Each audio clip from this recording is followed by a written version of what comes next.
तो अमित शाह के साथ यानी कि गृह मंत्री के साथ किसानों की बैठक हुई जो कि बेनतीजा निकली।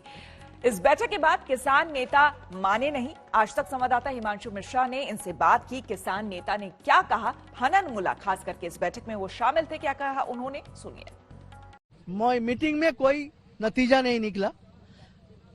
होम मिनिस्टर रिक्वेस्ट किया कि आप हमारा अमेंडमेंट स्वीकार कर लो और कुछ अमेंडमेंट आएगा तो हम भी वो भी स्वीकार करेंगे बाद में।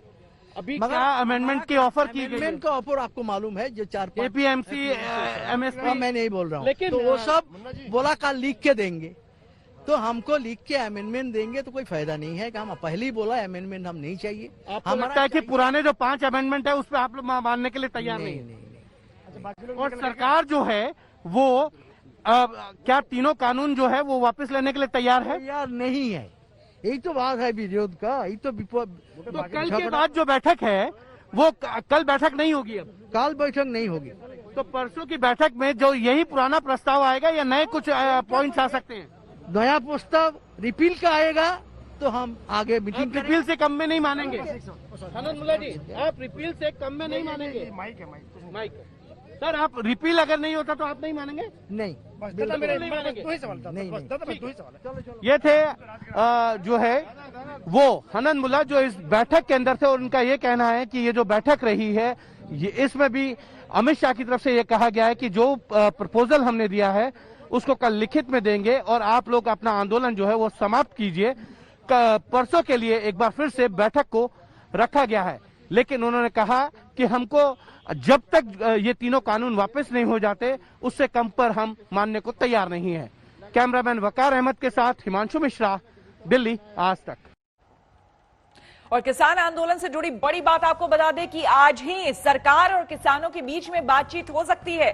जी हां, कल गृह मंत्री से किसानों की मुलाकात के बाद जो बात रही वो बेनतीजा निकली। ये बैठक बेनतीजा निकली, जिसके बाद बताया जा रहा था कि सरकार की तरफ से आज जो लिखित प्रस्ताव दिया जाएगा सिंघू बॉर्डर पर, उसको लेकर आज किसान मंत्रणा करेंगे। और जो बैठक आज होने वाली थी वो टल गई है। लेकिन इस वक्त जो बड़ी खबर सामने आ रही है, बताया जा रहा है कि आज ही किसान नेताओं और सरकार के बीच में छठे दौर की बातचीत हो सकती है। अब तक 5 दौर की बातचीत हो चुकी है किसान नेताओं और सरकार के बीच में, जो कि बेनतीजा रही। और कल रात ही पूसा इंस्टीट्यूट, दिल्ली के पूसा इंस्टीट्यूट में गृह मंत्री अमित शाह और 13 किसान नेताओं के बीच में बातचीत हुई, वो भी बेनतीजा निकली।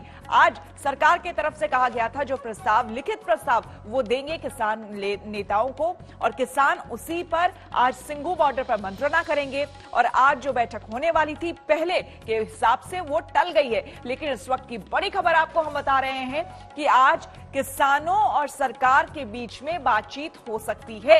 यानी कि बहुत संभव आज जो बैठक होगी उसमें कोशिश पूरी तरह से ये की जाएगी सरकार की तरफ से भी कि कोई ना कोई हल, कोई ना कोई रास्ता जरूर निकले।